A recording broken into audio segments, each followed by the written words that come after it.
Okay, I'm just assuming that this works now. Um, I'm still trying to get the hang of the whole G plus slash YouTube streaming setup, but I'm just assuming that this works now. So yeah, hi, I'm Reggie Goblin, and I figured for all of you who have not ever played Mechwarrior Online, I'll just give you a quick overview of what the game's about, and I'll hope to be doing a couple of group drops with a couple of friends afterwards.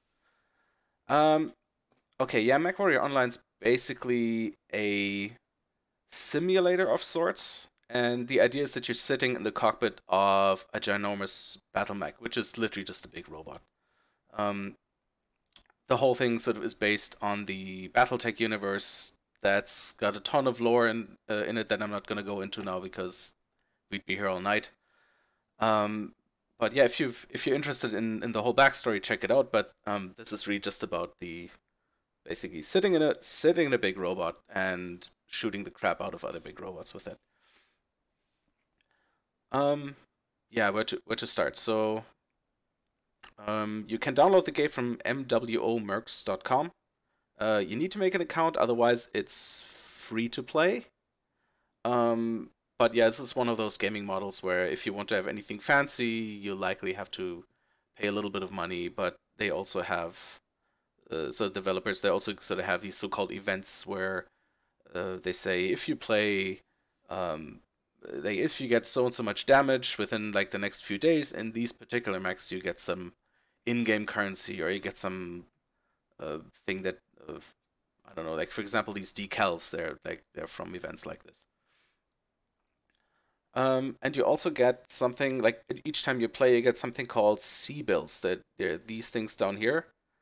Um, and with those, you can buy more or less in game a whole bunch of stuff. Like for example, you go to the store and you say, "Oh, I would like to buy a new battle mag," and let's go with something light. Say, I totally want to have a Jenner. Um, and most of these mags sort of have two figures on there. If you want to buy this, you can either spend C bills that you literally just get by basically by grinding it out, by joining a couple of games, doing well ideally, and then you get some money for it. And after a while, you should have enough to sort of buy your own Mac, or um, you buy stuff, equipment, and Macs with so-called MC. There are these things up here, Mac credits, and you can get some of those through events, but most of the time it's either just spend a few bucks and you get I don't know 3,000, 6,000 of those MC bills, and then you can pretty much buy everything that you would like. And a couple of mechs that are somewhat fairly special you can only get for these MC bills. But to get you started, the game does offer a couple of free mechs. That if you're just starting out, you don't have anything yet, you can get a couple of free mechs that you can start with and that you can play the game with. They usually have a fairly standard loadout, which is compared to someone who's played this a while and who's amassed some sort of in-game riches. It's not that great, but it'll get you started and it'll get you familiarized a little bit with specific types of mechs, with the different weapons, like and how these things behave. But let's assume um, yeah, just let's assume you're fairly new to it, and you only have uh, so you have these. Let me see. These for example are currently what they're called trial mechs. These are some you can pick and play, but you can customize them. That's kind of a downside. Let's see. What's a good one? Let's start with a small one. Say for example, this is something you could play right out of the box without ever having to play it. And you know what? I think we'll just to see what this game looks like when you're actually playing it. I would say let's try that out. Let's go to the testing grounds. These are all the maps the thing has. We'll just uh, Let's just pick one. This one's a nice one.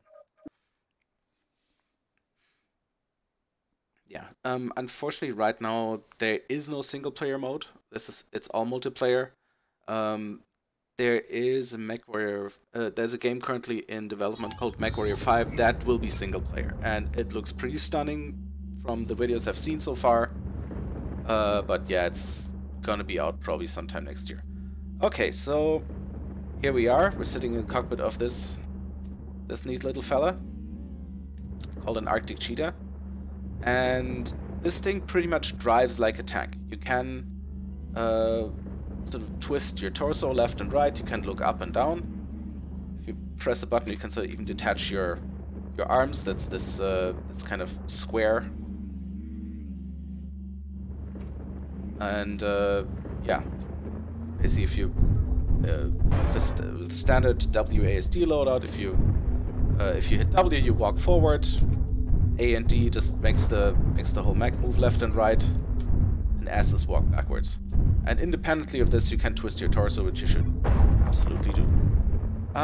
So yeah, I mean, there's also an in-game tutorial that sort of goes into a little bit more detail. This is just kind of it. Target briefly acquired. But this is, yeah, here basically the training grounds where you can sort of run around with pretty much any mech that you have access to and just see how it handles, how fast it is, and you can potentially make changes later if you own the mech. So I've talked about speed, about movement. Some mechs have something called jump jets, which is, yeah, basically what it looks like. You can walk into this thing and then the mech takes off. And this bar, this orange bar to the right of your speed indicator, basically shows how much of the sort of jump fuel you have left. That sort of replenishes, like after you use it up. Let's say use all of it, and then your 0%. jets cut out, and then you kind of fall horribly, which you probably shouldn't be doing. But yeah, it basically it regenerates fairly quickly again. Okay, that's movement, that's jumping. Let's start with the fun part. Let's look at the weapons. So the weapons are in the right, in this right part of the screen, where you see C-ER SML laser, which is Clan Extended Range Small Laser, and this thing has a couple of them. And every time you, you know what? Let me try this sentence again. Next to that, you see the range, which is sort of the ideal range for the weapon, which is 208 meters in this case. You can fire most weapons beyond their ideal range. They're just not going to do as much damage, and if you fire enough away, it's not going to do any damage at all. But yeah, so we're 72 meters away from this guy, so we should be doing the maximum amount of damage these things can do. And yeah, just hit the button and fire him. If you look closely, you saw this thing did not fire all of the weapons, it fired 4. That's because these numbers from 1 through 6 next to each weapon is called a weapon group, which comes in handy when you have specific types of weapons that have specific ranges, and you don't always sort of want to fire everything all at once, because most things would either not hit, or there are some weapons that you can fire indirectly. It makes sense to sort of group them up according to how you want to play them.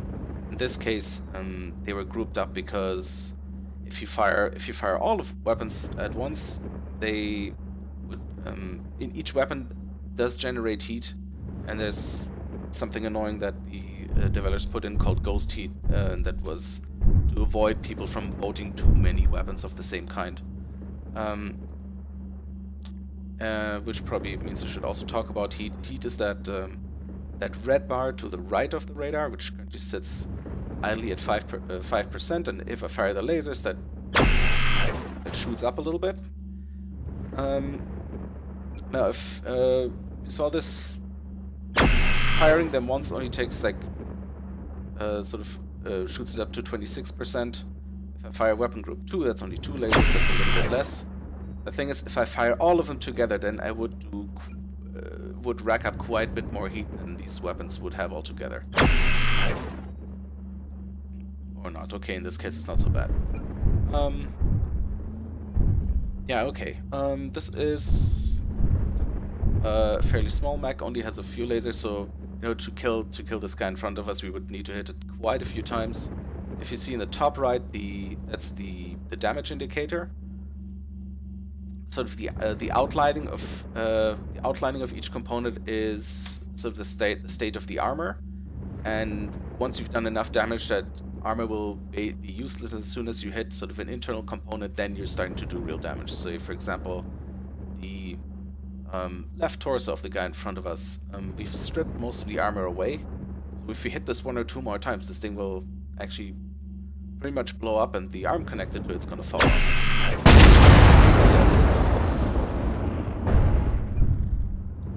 Yeah, and so this is basically how you how you disable other mechs. You can do this with the legs, which is actually very nice, specifically if you fight against mechs that are quite a bit faster than you. As soon as you take a leg off, they're gonna be a lot less faster than you. This guy has a lot of armor in the legs, so it's gonna take us a while. Critical. Okay. If this guy were to actually walk around, the top right says that the leg is gone. It's not actually gone, it's just so disabled that it's practically useless. The mech can still move, just very, very slowly. For big guys like this, it doesn't matter too much, because they were not that fast to begin with. But if you're boating like a very small mech, where speed is your asset, and you lose a leg, then that is bad.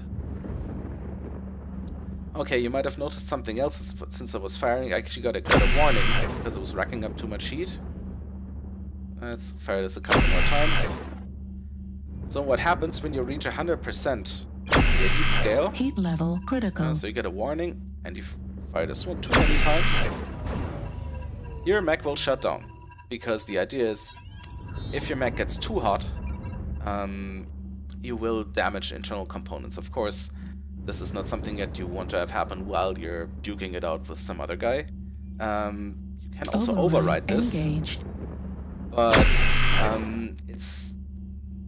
this can backfire fairly quickly if you don't watch your heat, because critical.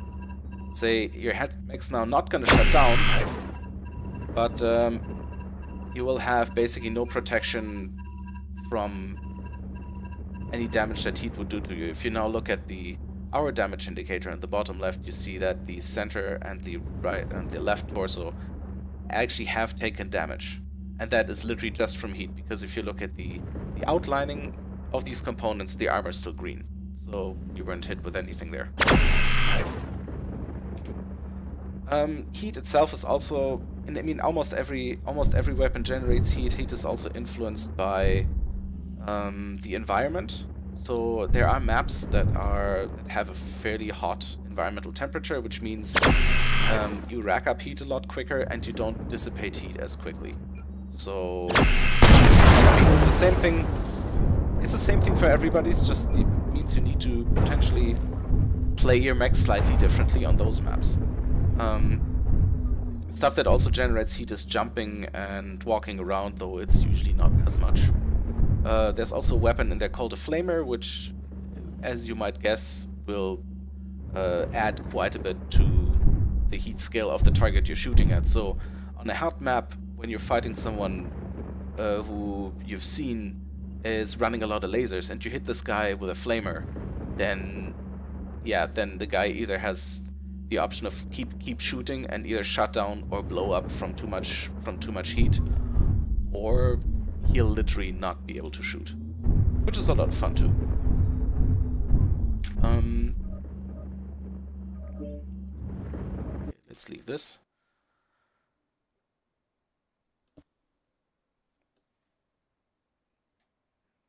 And let me maybe just give you a quick overview of what type of weapons there are. So you've seen a few lasers. There are a lot of weapons available in this game. Let me switch to actually one that I already own and could potentially modify. Let's take this guy.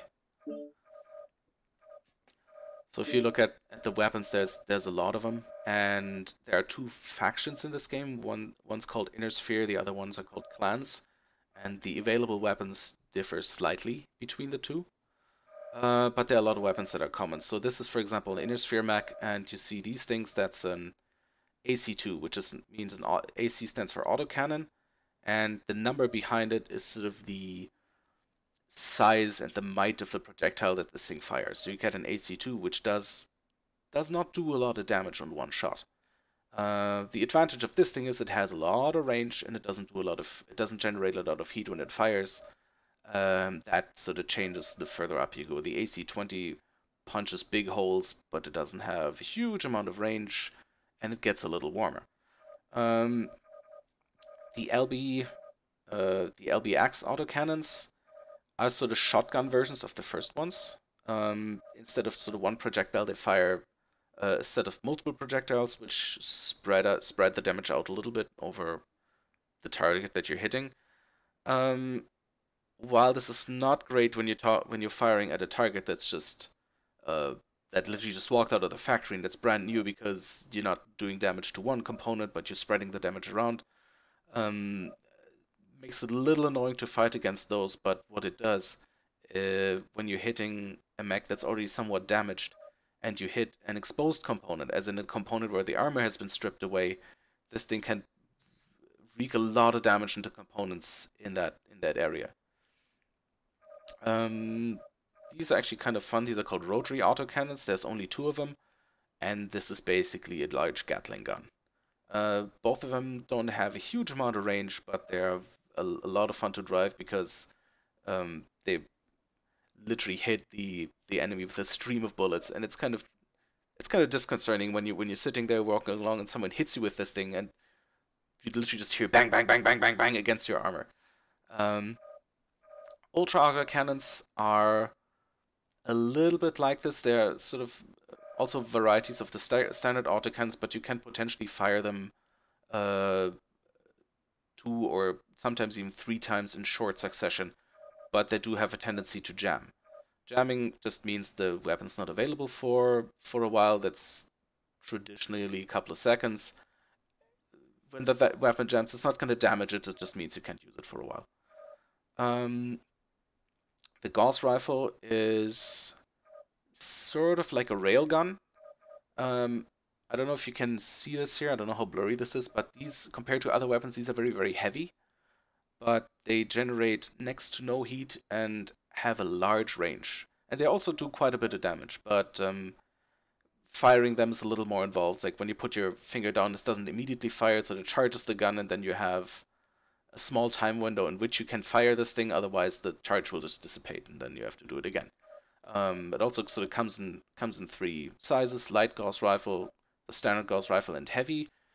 Heavy Gauss rifle is something that you realistically can only boat in the bigger models, because yeah, it is very, very heavy. It takes up quite a bit of space. We'll get to that as well.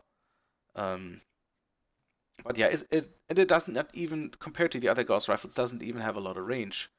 But this is probably the weapon that does the most damage, literally with one shot.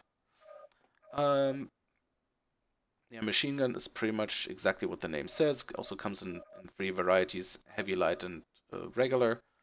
Is a weapon that's fairly small. It's fairly light. By sort of just one machine gun is usually not going to do a lot, but if your mech allows it, you can put a lot of machine guns on it, which is called boating. And there are mechs that can have between 6 and 12 machine guns loaded, and that racks up. Also nice about the machine gun is it doesn't generate any heat either. It goes through, if you have a lot of them, it goes through ammunition relatively quickly, but it's a nice thing for small mechs that allow you to put a lot of these on. They can be quite annoying to the bigger machines. That was the ballistic weapons. Energy weapons. Flamer kind of speaks for itself. Tag, it does not actually do any damage. It's sort of just a targeting laser that you can point at a target, and that makes it easier for your teammates who might have weapons like missiles to sort of that type of missiles that can lock onto that target.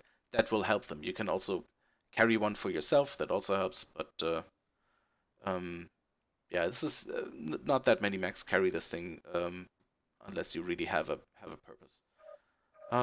Yeah, lasers. The standard lasers in three sizes: small, medium, and large. Small laser, fairly small, doesn't do a lot of damage, also doesn't do a lot of heat, but is fairly light. It only weighs half a ton. Medium laser weighs a ton, bit more heat, bit more damage, bit more range, and the large laser has fairly large range, does quite a bit of damage, but also racks up quite a bit of heat. Then you see the ER lasers, which is sort of just an extended range version of the first three.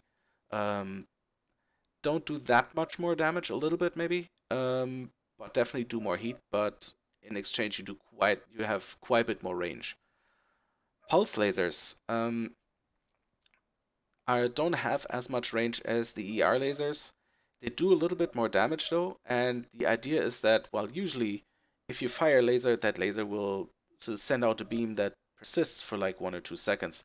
Pulse lasers fire very rapidly and very briefly, so the advantage is that you don't potentially like when you're moving and your target's moving and you have this one beam that lasts for 1 second or two, it's not going to splash the damage around left, right, and center. Um, yeah, PPC. PPC stands for particle projection cannon, and this is sort of imagine like an autocannon, but sort of energy based, and it's literally just fires like one that just looks like a projectile. Energy projectile has a good range, does a fair amount of damage, but gets very, very hot. Um, Again, ER, same thing, more range, more heat. Light PPC, it's still got a good range, does only half the damage of the regular PPC, but also doesn't get as hot. And as you've guessed, heavy PPC is the big boy. There's something else called a snub-nose PPC. That does not have as much range as the other ones, but most other PPCs, like specifically the regular, the light, and the heavy, they have a minimum range of 90 meters. If you fire at a target that is closer to you than 90 meters, you'll see a hit, but it's not going to do any damage. Well, the snub-nose PPC does not have a minimum range. If you have a mech that has weapons that don't have a lot of range to begin with, and you want to throw PPC in, the snub-nose might be good for you, because then you can literally fire everything at once and everything will do damage. Missiles. Yeah, LRM stands for long range missiles, and the number behind is literally how many missiles you fire in one volley. So LRM 5 will fire 5 missiles at once, 10 will do 10, 15, and 20. A single missile doesn't do a whole lot of damage, but they usually tend to come in a swarm, and they can spread sort of. Ideally, you want them to only. So they, let me try that again. So they usually come in a volley and will spread the damage around the target somewhat evenly, which can be a little bit annoying if you want to sort of do more pinpoint damage. You can throw in something called Artemis, which you can select here. It's called the missile guidance system. You could do standard, um, or you do Artemis. If you throw the Artemis system in, just means every launcher gets heavier. But when you fire these, then that swarm is not going to spread out as much as being going to be more concentrated. Long-range missiles have, as the name suggests, quite a bit of range. They are lock-on weapons, so you can, if you have a target in your sight, it will tell you once the missiles have locked on, and then they will follow the target to some extent. If the target's fairly far away and immediately runs behind a hill and you lose the lock, then the missiles will just literally travel the last path that they knew the target to be. They might not hit, but if you do things like, specifically if you have a teammate that's in a light mech and it does scouting and it sort of keeps pinpoints the targets for you, then these things can be very annoying at long range, because unless you're literally hiding behind a large building or you have a dedicated anti-missile system, yeah, you will literally be hit with streams of missiles until either you do hide or you manage to take out the guy who fires them. MRMs are medium-range missiles. They have a bit less range than the LRMs. They'll come in launchers of up to 40 missiles at once, but they are dumbfire missiles. They will not lock onto anything. The good thing is that for the size, for their size, they are relatively light. If you look at the LRM-20, which fires 20 missiles in one volley, that has a weight of 11 tons, whereas the MRM-40, which literally fires double as many, that's only 1 ton more. But yeah, if you want to absolutely have lock-on weapons, go for the LRMs. Otherwise, take MRMs. They're actually a lot of fun. SRM, as the name suggests, short-range missiles. Each missile does do a bit more damage. On the other side, the launchers are smaller, so you have an SRM-2 that does at best 4 points of damage, like 2 per missile. And yeah, same goes with the Artemis system. That volley is not going to spread out as much. There is a lock-on version of SRMs. They're called streaks. They are relatively heavy for what they're supposed to do, and lock on for something that you can only fire at close range. A lot of people don't consider that worthwhile. They can be useful if your goal is to hunt light mechs that are very, very fast, because these things are usually very hard to dodge. Rocket launchers are one-offs. Imagine, this is sort of 10 missiles that you fire at once, but you can only fire them once. This thing will not reload, you cannot put ammo in it. You fire them once and they're done. Narc is an interesting thing. That thing fires a little bit less than missile and more just like a dumbfire projectile, but when you hit an enemy with it, it doesn't do any damage, but it will sort of make this thing make the enemy that was hit with it targetable for everyone in your on your side from pretty much any angle. This thing, on the radar, this thing's gonna light up for 15 seconds, after which I think the narc expires. But this thing is very, very useful to have if your goal is to run a scout mech. AMS is an anti-missile system, which literally does what it says. It tries to shoot down missiles. Anti-missile systems are never going to be 100% effective, so say if someone fires 20 missiles at you and you have one AMS, it's not going to take out all the 20 missiles. It's going to take out a few of them. You can boost that a little bit with either installing more AMS systems or with a skill system that I can explain a little bit later. They are fairly useful in general, but they're not going to save you from trying to avoid missiles if you can. Okay, I might stop with the weapons before I go to the clan weapons, which are largely the same, but they differ a little bit. And just explaining what this whole setup here looks like. So you can customize your mech, but only within certain restrictions. If you see these things here, these designate what type of hardpoints you have in that specific component. For example, you have one energy hardpoint in the right arm here, which means you can only put weapons in there that are in this energy group here. Which sounds a little restrictive, but the idea is to not have people, put weapons in weird places, or just literally just buy one mech and put every kind of weird combination in that you can do. So if you look at this, you've got one ballistic hardpoint that I haven't used, that used to have 2 energy hardpoints that I've used up by putting 2 PPCs in there. It still has a missile hardpoint that I'm not using. Same goes for the other components. It's usually you usually won't find any weapon hardpoints in the legs. Every once in a while you found one in the head, which is most of the time just an energy hardpoint. And yeah, and this center torso here is actually one for AMS. You can also AMS is not something you can put anywhere in your mech as you please. The mech needs to have a hardpoint for it. So yeah, I mean that also plays into which type of mech you might want to play. It's not just looks. It's not just the size of it.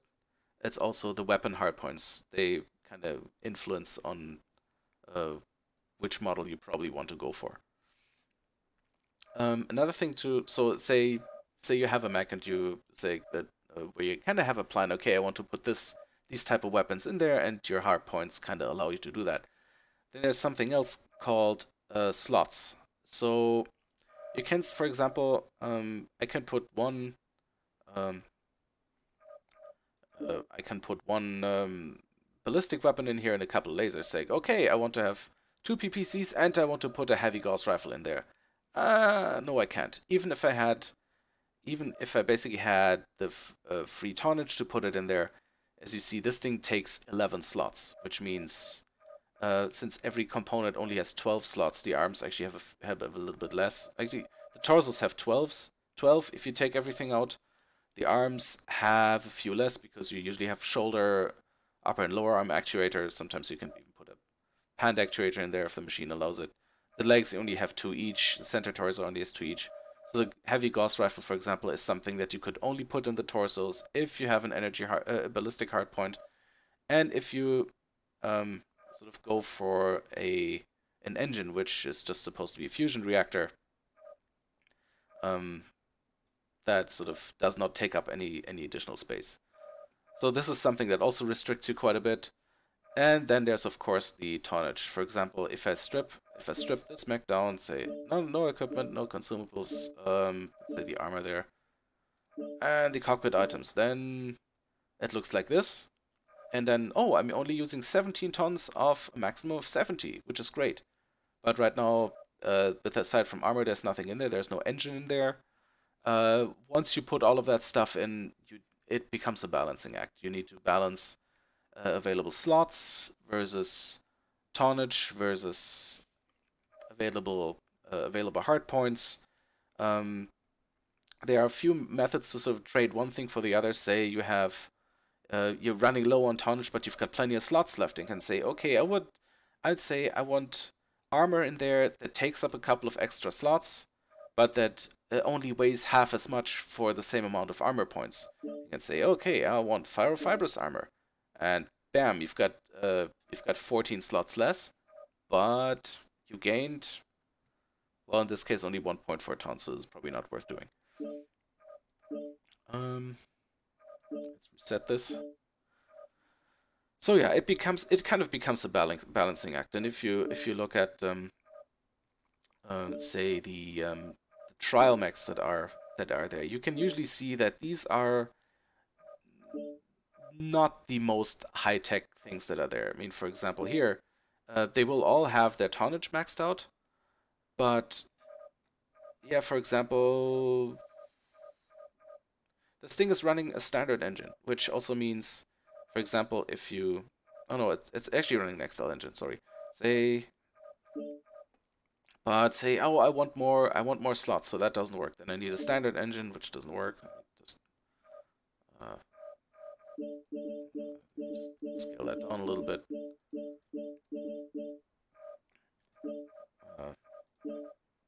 And it doesn't work either. Say, I don't know, you want to change something around. Most of the time, it's not going to be as great. This is actually not a good example. Let me pick something else, because this thing actually has most of what you want, but...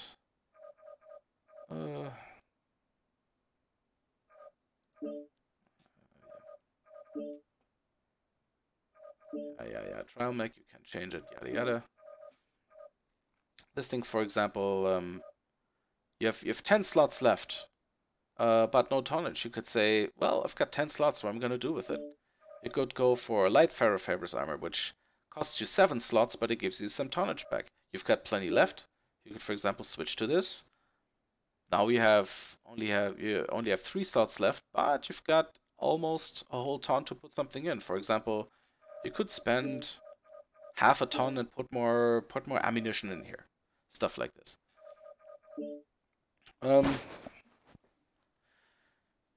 Yeah, this probably was a lot of bombing of information, of stuff that you can do with it. I would say let's just pick a mech and fight, so you can see what this looks like. Let's take one of my own though. Okay. You know what? Let's do this thing. This is a fairly well-rounded machine. So yeah, there are several game modes actually. Competition play and faction play I've rarely ever done. This is sort of the idea is that you play like a slightly bigger scenario where where the game goes on for, I don't know, at least half an hour or something like that. I've rarely ever done this because not that many people seem to play it. Then there's Solaris, which is it's a little bit, it feels a little bit like an extension to the original game, and this is literally an arena fight, which can be a lot of fun. It's a 1-on-1 or 2 versus 2, I think. But yeah, then you sort of need to pick a division which only allows certain mechs, and if you don't have one, that's not that great. But yeah, it can be a lot of fun. Sort of the easiest to start with is just quick play, which is literally so you pick a mech, then you hit quick play, and it should ideally match you up with players.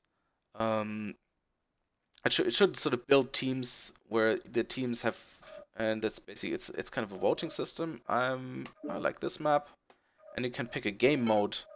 I'm a huge fan of both, but I'm gonna pick Incursion, which we're not gonna play. We're gonna play a different map and a different game mode. It's fine. Yeah, there are also a couple of game modes which are most of the time fairly self-explanatory. There's Skirmish, which is literally destroy all the other mechs.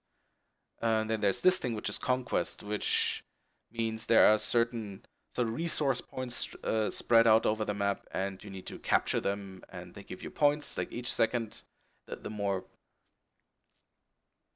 points you have, the more sort of so the more resource points you have, the higher your score gets every second. And either the team, well, mostly the team that has 750 resource points at the end wins. If you sort of manage to trash all the enemy mechs before the timer runs out, but they owned pretty much all of the resource points, and they reach 750, that team still wins even though none of them is alive anymore. Which can be annoying, but it gives these games just additional depth. Online. Right. Sensors online. Weapons online. There's a few tactical things that most people just end up roughly figuring out. It's usually a good idea to kind of stick together with your teammates. And don't run off, don't overextend, because assume the enemy team is just going to do the same thing and they're going to stick together, and then when you face them alone, you're pretty dead pretty quickly. So that's a buddy of mine. The guys with that have this green bit over them, they're called your lance mates. A lance is a group of 4 mechs, and there are 3 lances to 1 team, so it's a 12 versus 12. Target acquired. But there you go. We've already taken 1 resource point. I'm in a heavy mech, which means I'm not terribly quick. I'm not going to concentrate on any of the resource points just yet. I'll leave this to the guys who can run a whole lot faster. Instead, I'm going to group up with our really heavy guys. They're over there. Alright, where we're going. And push towards so we can sort of build what's called a murder ball, which is just one big chunk of mechs, hopefully all firing at the same target. Someone firing long-range missiles, and a commando. The commando is relatively small, can't take a lot of damage, but it's quick enough to evade the missiles. New target acquired. Oh, that's an enemy, that Annihilator, which has now vanished from the scopes. That thing is very, very heavy, will likely have a lot of weapons. It's also not something to be right in front of. Unless you're not an annihilator, which this guy is.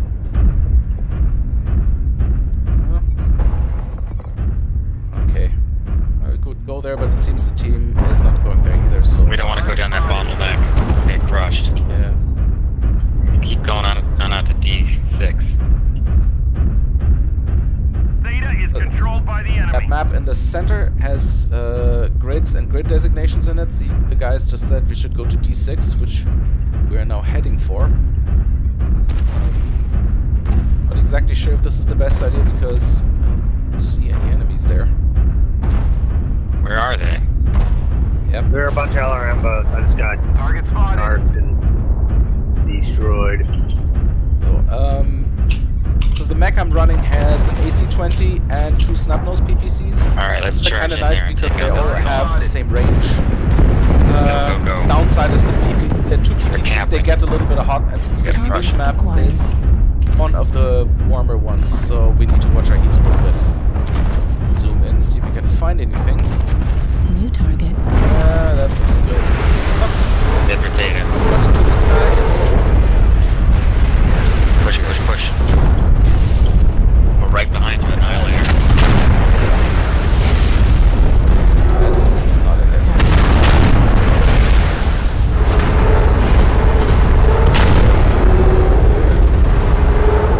Trying to stay in the background a little bit because even though I'm heavy, I don't have that much armor, so...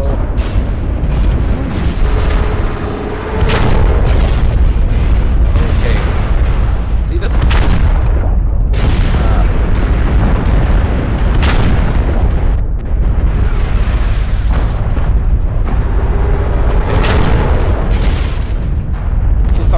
want to do that. No, the guy found out he's a bit outmatched, so he's retreating. Don't block off someone who is. Okay.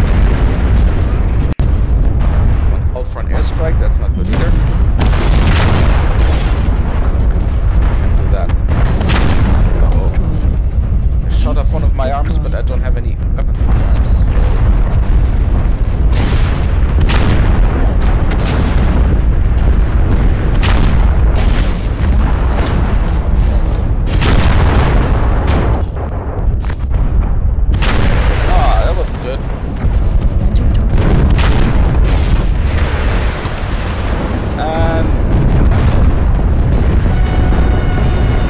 Stuck around a little too long.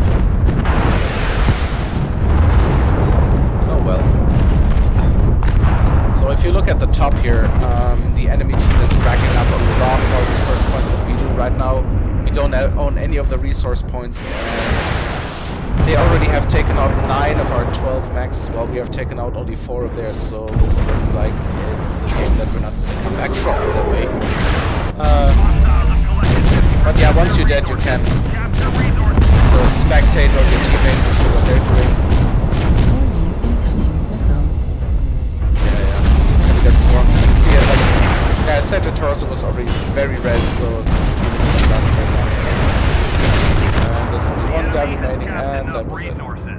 We failed. Yep, that's fine. It happens. Oh yeah, either way, whether you win or lose, you actually do get some C builds. So this is basically the grind. This is something called experience points, which come into play when so when you own a mech, you can come on, load. So in addition to sort of pick all the equipment that you want on this thing, you can click on skills, and that sort of with the skill points you have, you can sort of further, to a small degree, specialize what this mech should be doing. For example, here I got all these in the firepower, in this firepower tree. I wanted everything that has range. For example, if I buy this thing, I get sort of one additional % of range for all my weapons, which doesn't sound much, and it's not huge, but hey, you're getting these things more or less for free, so why not throw them in? And you can assign up to 91 points throughout all of these trees, and at 91 points, that's it. There's also stuff like survival, which basically buffs your armor a little bit, and if you're having an anti-missile system that makes it slightly more effective, that makes the whole mech a little quicker, as in walking, stopping, or when you walk up a hill that you don't lose too much of your velocity, or that your torso twists quicker, stuff like this. There are a lot of nodes that you can sort of check out. Yeah, so that was just basically a single. That was a single game. Gonna see if a few folks would like to join me in what's called a group drop. So because you can, so if there are folks online that people you've played with, people you made, people personally, or people you've met, like online through these games that you figured, okay, I worked well together with this guy.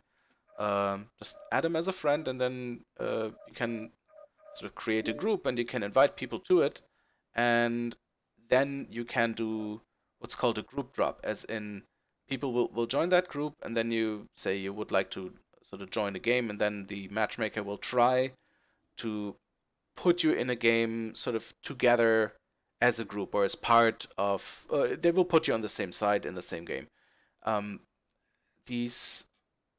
So trying to find a game that makes that work usually takes a little longer for these, because it's kind of hard to match people up that way. So, excuse me for a minute while I see if I can find some folks to play with.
Okay, seems like they're not ready yet. You know what? Never mind. Let me just pick a different mech and play another match, and hopefully narrate this a little bit. So this thing was a fairly mid to short range brawler, which can be a lot of fun to play. Let's try something different. I don't actually have any mechs that have missiles on them, because I don't particularly like missiles. You know what? This thing's actually a lot of fun. This is this thing is a very, very heavy mech. Oh, something I also forgot to mention is just that probably worth doing are the weight classes. You see something like here, light, medium, heavy, and assault. Mechs range from 20 to 100 tons, where light mechs are 20 to 35 tons. Medium are 40 to 55 tons, I believe. Heavy are 60 to 75, and assault are 80 to 100. This thing here is a 90-ton mech, so it's almost at the maximum. Almost at the maximum weight limit that you can have this thing in here, and I bought this thing because I wanted to have something that has 2 ballistic hardpoints in the torso side, so I can field 2 of these. Heavy Gauss rifle. As a max range of 900 meters, has an optimal range of 220. That's not that much. But when you hit with one of these, you do 25 points of damage. Most, like, 25 points, like, if both hit, you do 50 damage. If you see, for example, this thing has 120 damage in the center torso, which is quite a bit. So if I hit this thing, if I hit both weapons in there twice, this thing's already down to 20 points, which is not much. And most medium and smaller mechs might not even have 50 points in there. So you can literally, specifically light mechs, if you hit light mechs with both of these at the same time, you shear parts off pretty damn quickly. On the downside is this thing is very, very slow. The speed is here. This is 51.3 kilometers, which is not much. There are light mechs that run up to 150. So the downside is if a light mech runs at you and gets close enough, then that guy can literally stay behind you, and even no matter how you turn, this guy's gonna be faster, and he's, even with his small weapons, is gonna grind through your back armor, and they might actually kill you with. You can't do. Yeah, with assaults, you're always a little bit at the mercy of the light and medium mechs to sort of help you out a little bit and keep the lights off your back.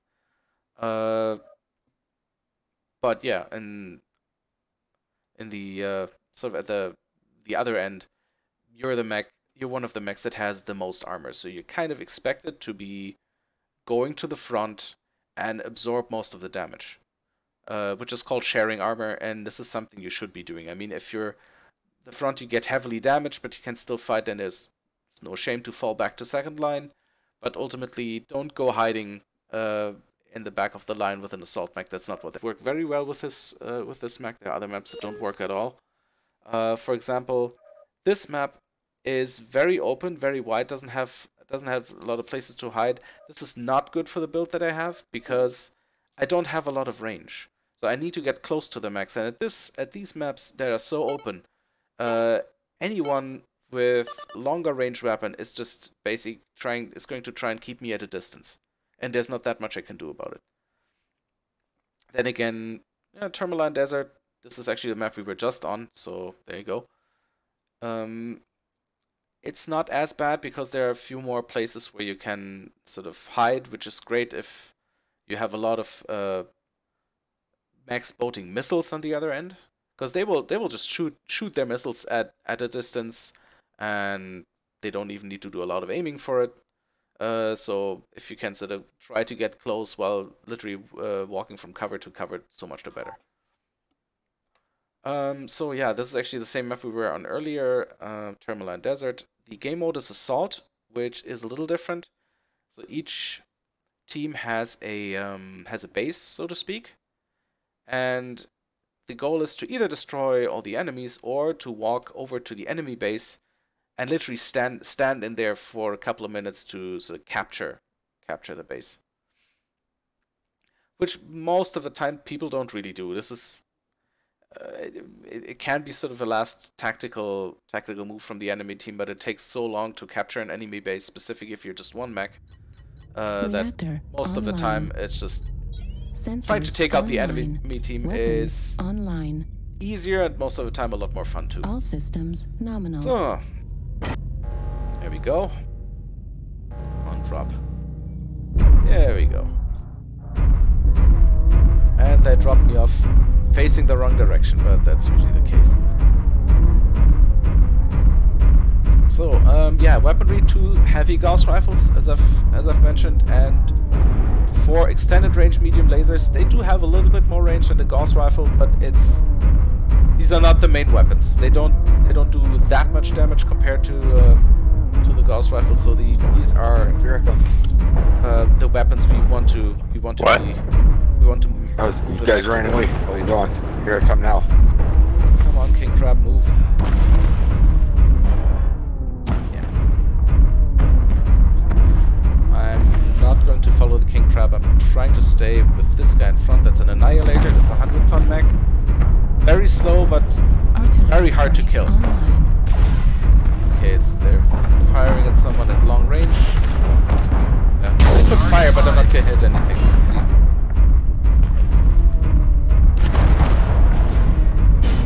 That was a...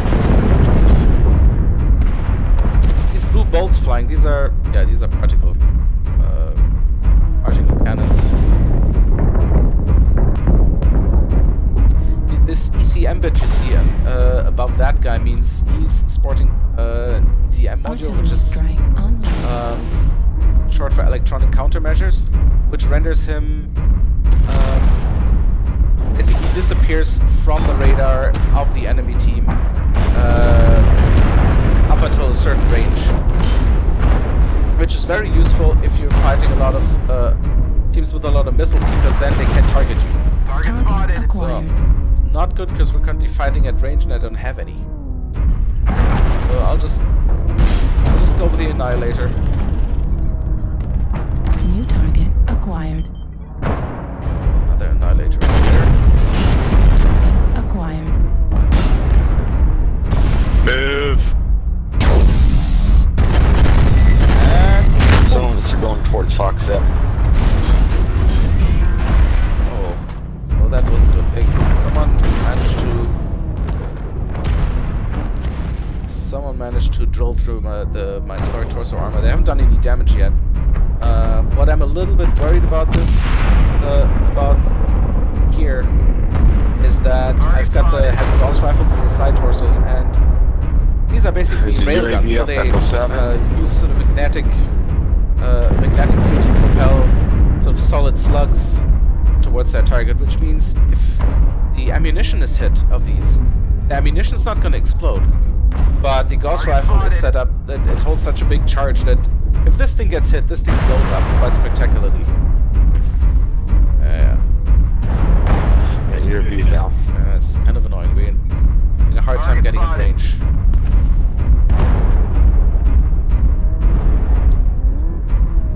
Anybody got lerms? Language. Worm is a slang term for long-range missiles. You know, a lot of people like to use them.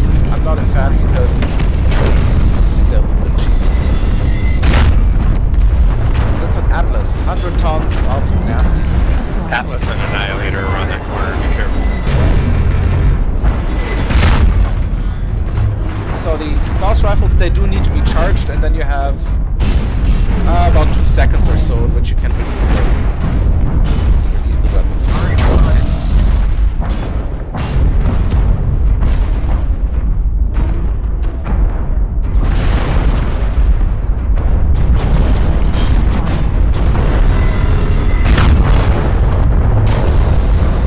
Okay, that just ripped a component off, which is good.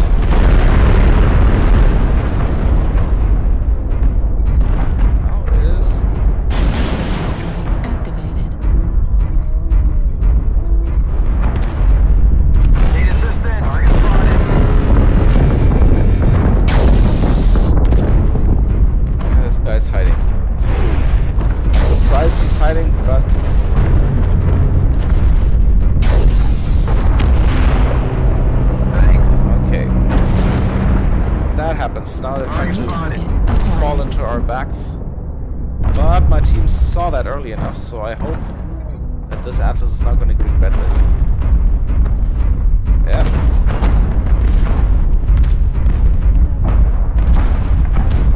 Oh, you see, like, it's are falling off.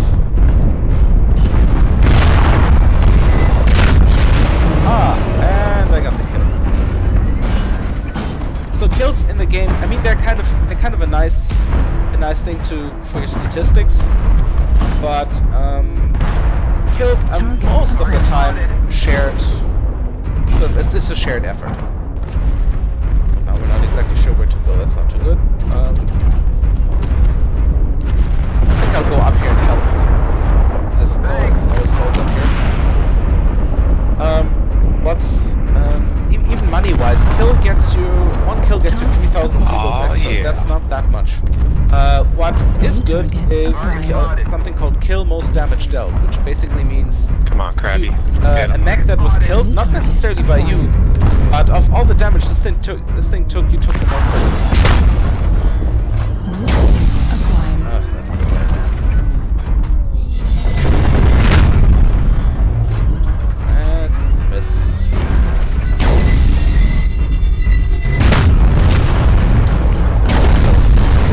Destroyed.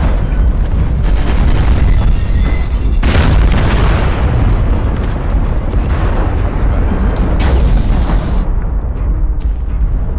So it's not much I can do. I can kind of hit him. And he just lost the leg. That's what I meant. Something that moves very quickly. And then suddenly seems to almost stop. It means someone got their leg. And we're right now killing this. If you look at the top part of the screen, it means we've got 11 kills since there are only 12 minutes left. There's only one guy left. Acquired. It's that Annihilator here, and he's dead. And that's it. We won Well the done, video boys. game. Yay. Yep, that's a fun one.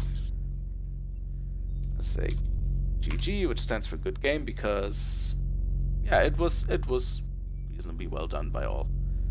Yeah, 329,000 C-bills, and with 3,000 experience points, that's not too bad. Yeah, but as you see, I got one kill most damage dealt. That gives you 7,500, whereas the killing blow only gets you 3,000. It looks nice on the statistics because you said, oh, I killed this many mechs, but yeah, this is the kill most damage dealt. It's kind of the thing you want to go for. There's a couple other bits and pieces you get points for, but you'll figure this out. Assist is basically a mech I did damage to but didn't kill. So this guy here actually got a shot off on every single enemy mech that was there, but did not actually finish off a single one, which well, it happens.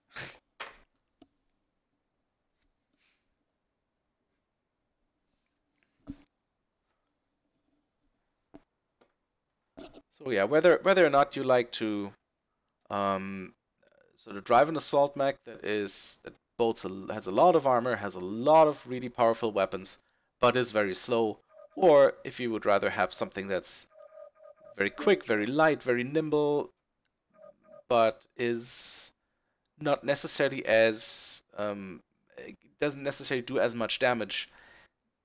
It's up to you. I would say it's definitely all mechs are worth trying, or at least all weight classes are worth trying. Most mechs have at least something going for them. This thing is this thing is the other end of the spectrum. This is it's a 20-ton mech, which only has 4 small pulse lasers, which is compared to the Mauler that I just drove is next to nothing.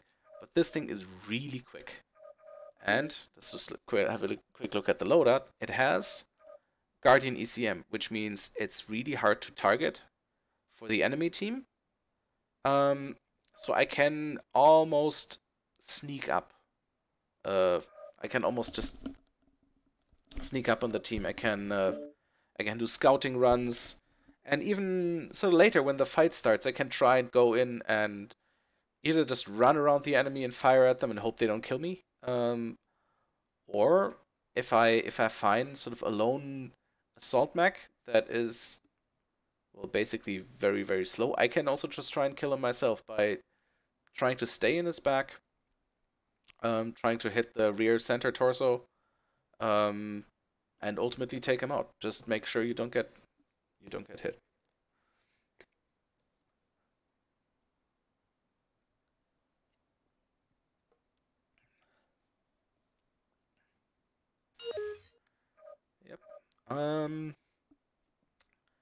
This mech, I don't really have too many maps where this doesn't work. Solaris City I'm not a huge fan of because it's a city map, so there is not a huge amount of room to maneuver. It's kind of easy and nice to sort of buzz around in between buildings, but it's not very fulfilling. It's kind of nice to have a map that while giving you some cover, is a little more open. And Forest Colony is actually a good map for this. As you see, a lot of woods, a little bit of jungle, and visibility can be a little impaired on this map. And on the heat spectrum, it should be somewhere in the middle. But this is not something I usually have to worry about it all that much with that particular mech, because while it has lasers, it only has 4 of them, and they're small lasers, they don't rack up that much heat. Okay. I'm ready. There's... Oh. It's a good day when I find a fellow locust. Hello there. Hello, hello.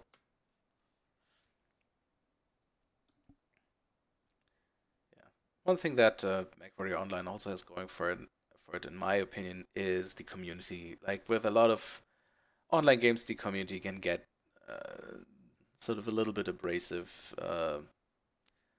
I would call it salty to some degree, whereas I would say, compared to a lot of them, the Mechwarrior Online community is, for the most part, pretty easygoing. So, okay. Reactor online. Sensors online. The assaults Weapons said, online. But, yeah, he's right. Support your assaults. All systems nominal. Fleet command coming in. Capture the target area and engage any hostiles.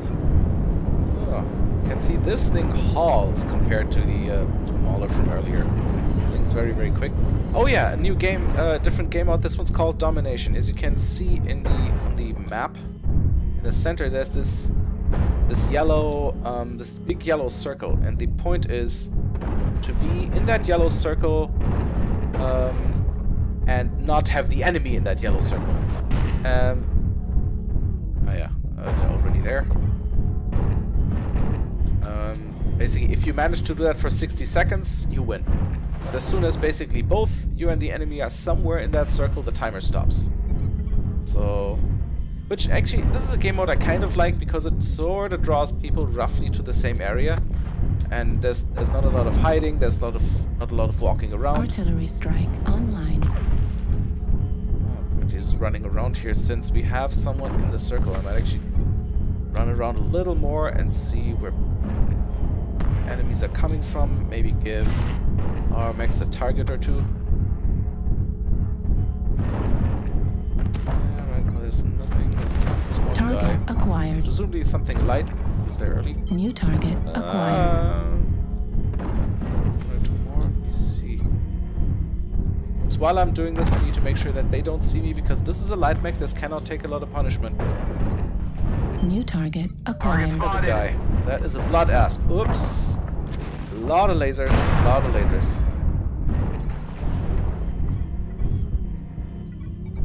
Target acquired. And New you see me. target acquired. See, like, the torso's already orange, so let's not stay here. New target. Uh-oh. Yeah, I'm gonna run. This is not good. Okay, this is... I've got now a light on my tail. It's very annoying. This is... I think... New target a acquired. piranha. Is it? I can see him right now. Target New spotted. target acquired. Okay.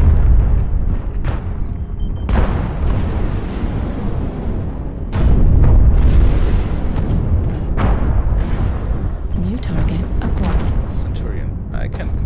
I do an RDM. Step back, What I can do Warhammer. is just run through here, shoot, and move. Like, with a light mech like this, you cannot stop. You literally cannot stop. If you stop, you're dead. New target acquired. Artillery strike. Cicada, that online. is a 40-ton medium. Can actually hold... This is why I hate this map. Light mechs can't get a foothold. Everyone just camps on the other side of the hill. Up. Okay. They are pushing down the H line, guys.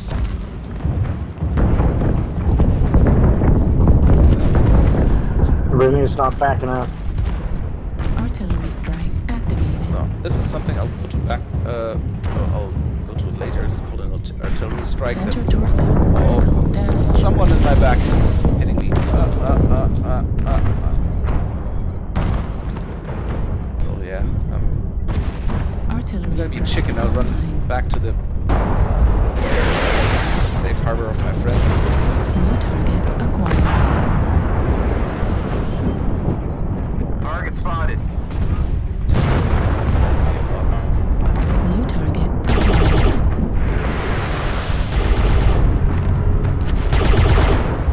That's an urban mech. This thing is light, but it's very dangerous, and I'll show you guys later why. New target acquired.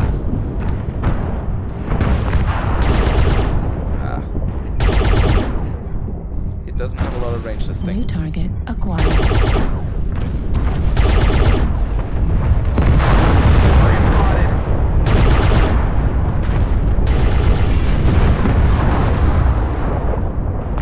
Critical damage, not good, not good. I've got a hole New in my back target armor. acquired.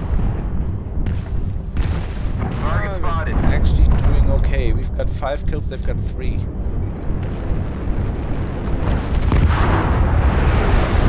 Try to do now is see if I can find a concentration of them. Gamma Gamma? Because I've got another artillery strike place. Look.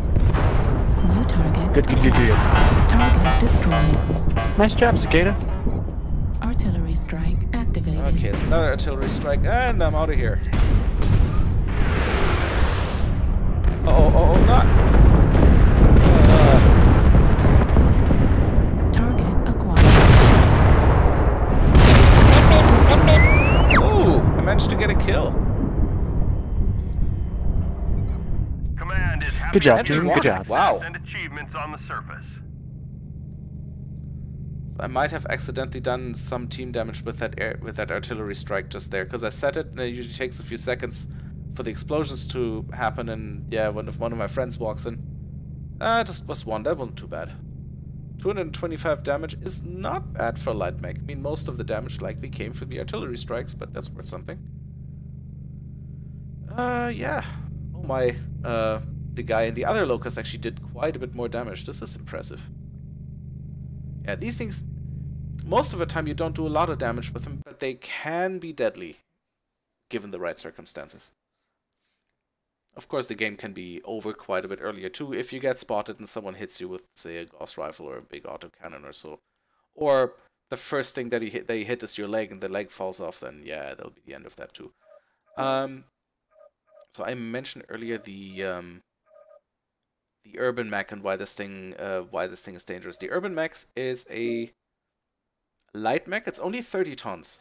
So as such, you would assume it doesn't have a lot of weapons, doesn't have a lot of armor. That is technically true, but the urban mech has a lot of what are called armor quirks. So almost every chassis has some set of quirks. Either it has a little bit more armor here, or when you put an energy weapon in there, it does the heat dissipates quicker, or like your base speed is a little bit higher, something like this. What the urban mech has is, for a light mech, it has a ridiculous amount of armor quirks. Like this thing, for example, you've got 41 base armor plus like additional like 21 points, or it's like or is this even with? I'm not sure if this is. I think this is actually the value with, together with the armor enhancements, and 51 armor on the leg of a light mech is a lot. That is ridiculous. Aside from that, I mean, this is already pretty good. Aside from that, it has, depending on the model, they've got reasonably good.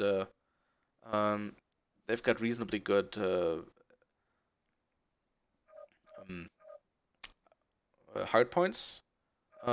This one has most of its weapons in the arms. It's got a little bit in the center torso.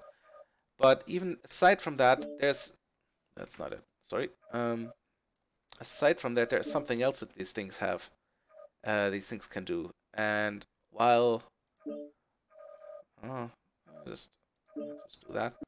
So while mechs can twist their torso, usually you have a sort of 180 degrees from left to right where you can twist the torso.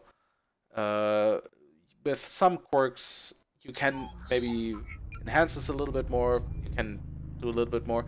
The urban mech literally has a 360 range. You can literally just go once around. And that makes it really annoying to fight, because for one thing, it has a lot of armor, and then it's not like you can chase this guy and he's not going to shoot at you, because you can literally go into one direction, completely turn around, and shoot at the guy who's chasing you. There's no dead spot on this thing. Target acquired. This thing I fitted out with small lasers, because why not? And this, by the way, this is a rotary autocannon. It's a rotary autocannon 2. That is very annoying when you're sitting in a mech where it goes bang, bang, bang, bang, bang against your armor. It doesn't do a lot of damage with one shot, but this is literally a stream of bullets that at some point will grind through the armor, and then you will do damage. Now you can see this thing started to show up red. It means that weapon's currently jammed. It takes a while, and at some point it unjams itself. Acquired. The range is actually not too bad. It's like 729 meters ideally.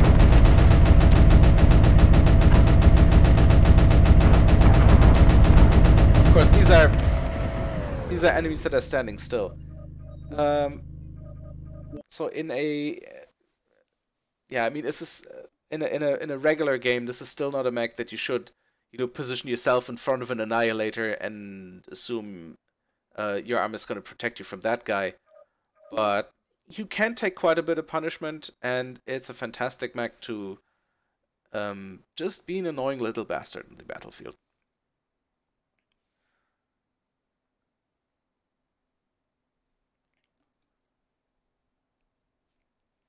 The downside of the urban mech compared to the light mechs is that while you can make it reasonably quick, as in something close to 100 kilometers an hour, this is where it tops out. You cannot make the urban mech faster, and another downside is when you buy one, the urban mech like in its standard configuration comes with a very, very small engine. Engine is sort of the fusion reactor that you put into the mech, that literally only just, for the most part, just dictates how fast the mech can move. There's an upper limit to how much you can put in there before. Well, there's just an upper limit to it, and the upper limit for the urban mech is still relatively low. I mean, it comes with an engine that only gets this thing up to like 30 or 40 kph, which for a light mech is deadly. You cannot have a light mech that goes this slowly. So you just put the biggest engine that you can find into it. That makes it reasonably quick, but it's not a scout. This thing is definitely not a scout. This is a very light support mech, but very annoying to see, because it's light enough that you need to aim a little bit in order to find the guy. It's fast enough that sometimes you need to lead a little bit, and then it's tough enough that you really need to hit it hard a couple of times before important bits start to fall off.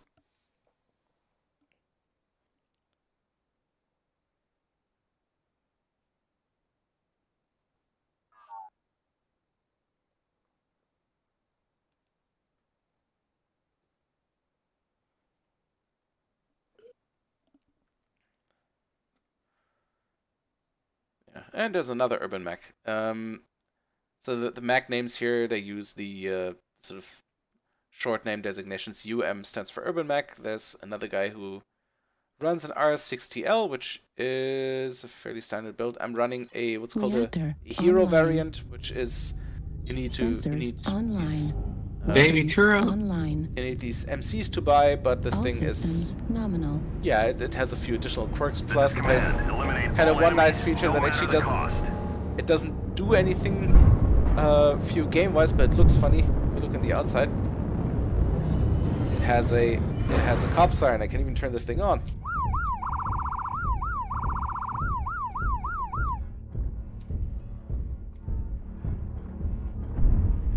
As you can see, it's for a light mech, it's not quick. It's 97 kph, and urban mechs do not get faster.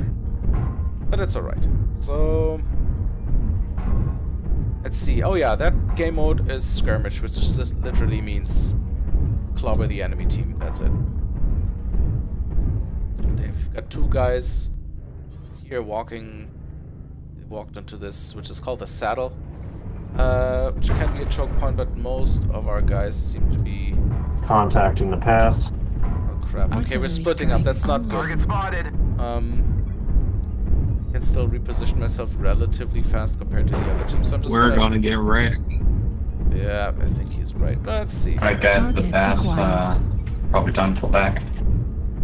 Banshee. Banshee is 90 pounds, I believe. 95. Target He's spotted. alone. We should be good. Let's see if we can be. No? Okay, we're just gonna divide 50-50. Oh. Retards go up. Oh, it's. I think the guy's right. We should not split up so much. And let's go and help our team back there.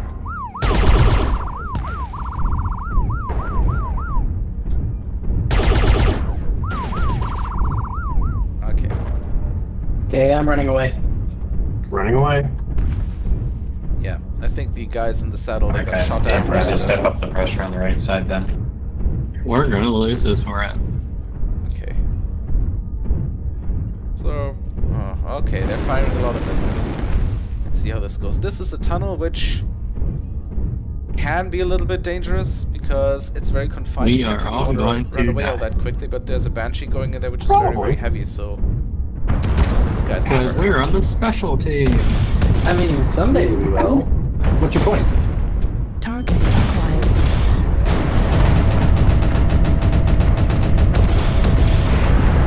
I like it on the special team. Yay! I'm just special.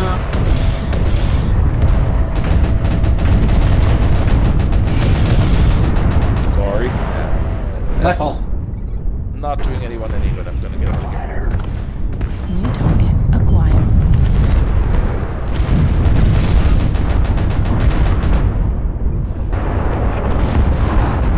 Looks like they're coming into town. Oh. Well, if they're coming through the tunnel, technically just wait at the entrance. Yeah. Losses. Don't get sloppy out there. See? Special team. You are right. New Which target. means if they're going the tunnel, they're gonna come out here.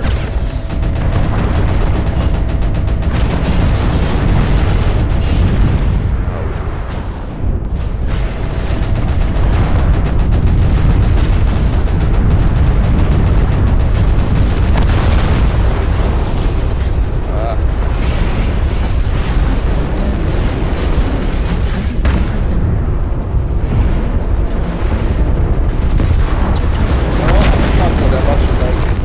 Okay.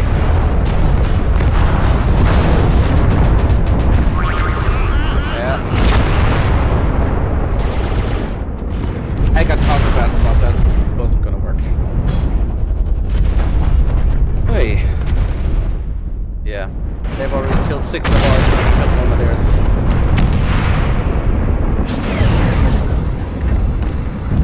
Not good. In hindsight, we should have just all moved to the saddle, maybe.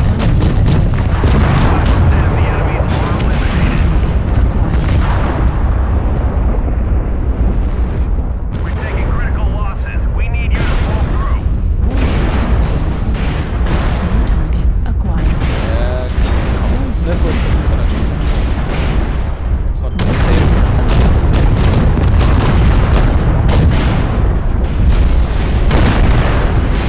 Yeah.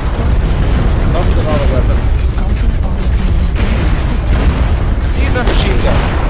Very annoying because they usually come in swarms. Don't do much damage, specifically if your armor is intact. Machine guns take a while to do a lot of real damage, but once you have a close component, they just shred right through you. Critical.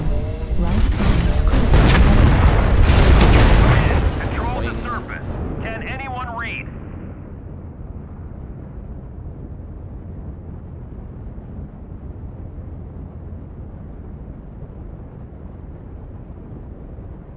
Yeah, that wasn't too good. Didn't do a lot of damage either. Oh well.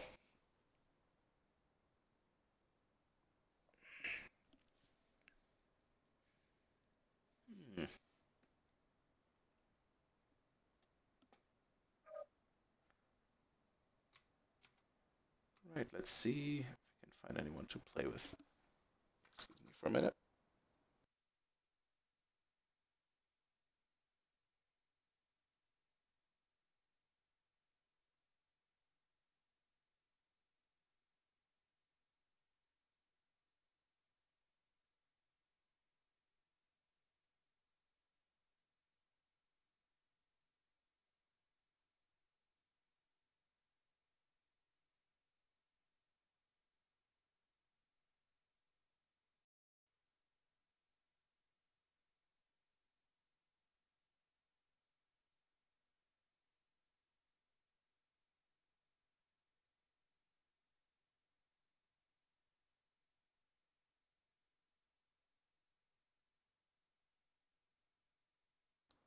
Okay, I would say let's do one more game and then I might actually call that stream a day for today.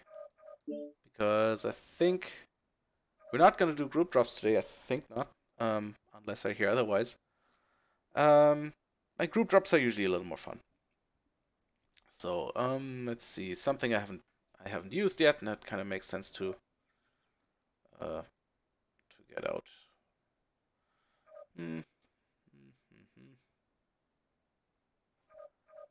Oh, maybe this thing. This thing is actually a lot of fun. It's also a short-range brawler with a focus on short-range missiles. This thing has a total of 6 short-range missile launchers and 2 air medium lasers, just because I didn't want to put yet even more ammo in it, because ammo-wise this thing's actually fine.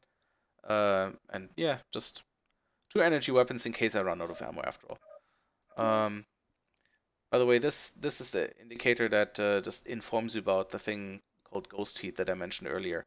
Firing more than 4 Clan SRM4s or Clan SRM6 simultaneously will result in a heat spike higher than normal. And that can make quite a bit of difference if you have enough weapon of the same sort. Yeah, so this thing, short-range missiles, they don't lock, so it's they're basically dumbfire weapons, but I basically fire 18 missiles per side. Each does 2 damage, so you get basically you can literally do a 36 point damage sort of punch twice, which is kind of nice. So the left-right punch. What should we do? Canny Network? I don't have. Let's do Terra Therma and Skirmish. Canny Network is kind of a nice map, but I'm fairly limited on range, and I don't have jump jets. We're gonna play it anyway, okay. Canny Network, as the name suggests, has a lot of canyons.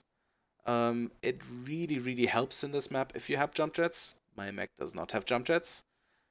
And a lot of the fighting early on usually is done at range, and I don't have any range either. I can conceivably fire my 2 medium medium lasers, but that's just gonna scratch the paint of someone.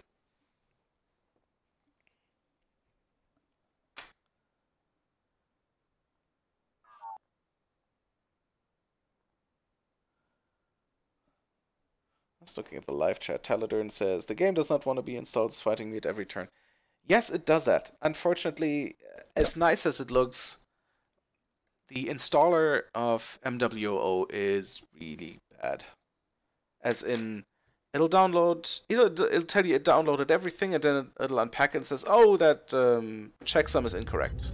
Like, great. Online. And then it'll try to re-download Sensors everything again, online. and that doesn't work Weapons either. There online. is a fix my installation All sort of systems sub-program in the installer that when you have one installation that's only sort of half-baked and doesn't work, run that a couple of times, and at some point it should, basically the check should come back clean. At this point it should work. unfortunately, that it is time consuming. Once you've installed it, it's usually fine because the patches are usually not that big. But it is grating the first time install that thing. Even Jaguar at 1,200 meter range. I've got 288 meter range on the missiles and 427 on the medium lasers. Ew. So yeah, I don't like not taking part, but I need to. I can't really do a whole lot right from the start because I don't have the range. You can fire the lasers in case it's something. Iron Wolf, that is a Kleiner 100-ton mag. And potentially boat a whole lot of missiles. This thing in front of me, this big fella is called a Fafnir. Also 2 heavy Gauss rifles. And that thing, when you buy it, actually comes with 2 heavy Gauss rifles, which is nice because then you don't need to spend a whole lot of C-bills trying to forge this thing into something that is... Start up fire. Let me see. There we go. Left, right, fire. What you should not do is fire all of them at the same time, because then it will count that as you fire more than 4 SRM6s at the same time, and then your heat scale will go up. Let's move a little bit, see if you can see him. He's moved out. New target acquired. That's not enough range for the missiles. Oh, it's an annihilator. I'm gone. Need assistance? That's annoying. See, this is... Acquired. That's a piranha.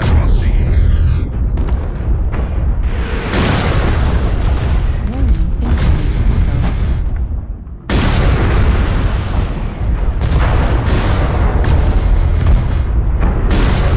He's having trouble getting up there. Good! New target There's acquired. another guy with a lot of machine guns. And they killed one of our guys. Not good. New target acquired.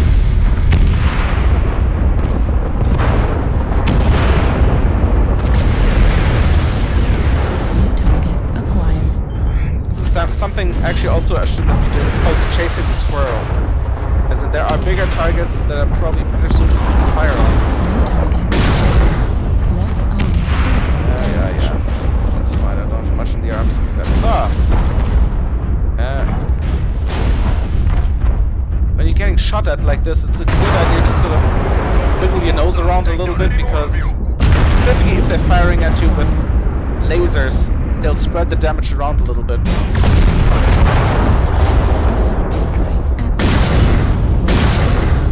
That was good. Oh, okay.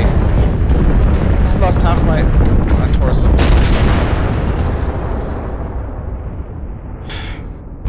Frankly, I didn't know where to go anymore. Engine destroyed. Not a lot of damage done either. This could have been better. But it's not an ideal map for this build. It can be if the team completely sticks together and they all push into range. But for the most part, unless you can playing with people that you know and you can ask them to specifically do that. This is that kind of where this guy is basically just shooting at his own Jaguar. Not a good idea. Yep, that's it. Command. Respond.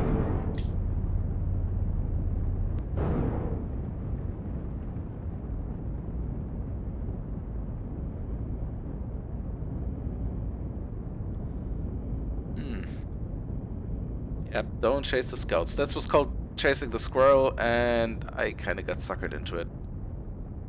I thought I could get that one piranha when he was struggling to get up, but it wasn't enough.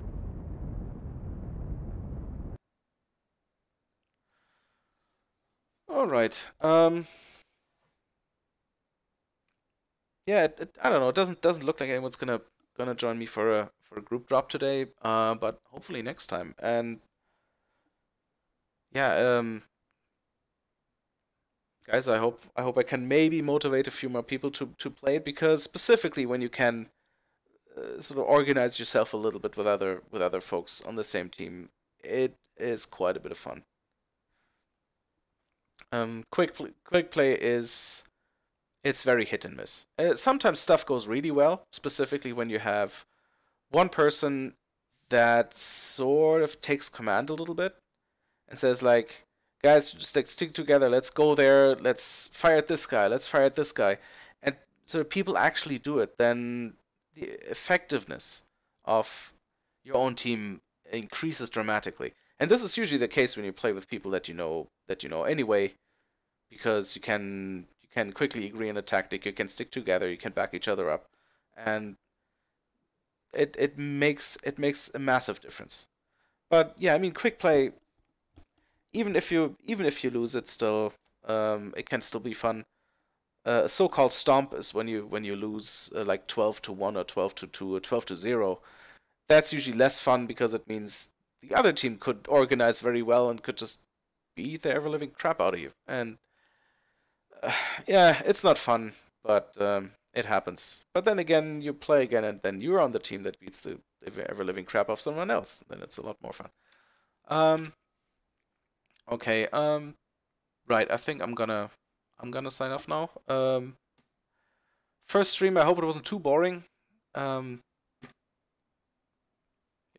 Leave a comment if you like, and if you want to join us at a game, just yeah, drop by the either leave a comment or drop by the Great Debate Gaming group community on Google Plus, because I hope we can get something going for Mechwarrior Online on a slightly more regular basis. Yeah, then thanks for watching, thanks for listening, thanks for staying awake, and have a good evening.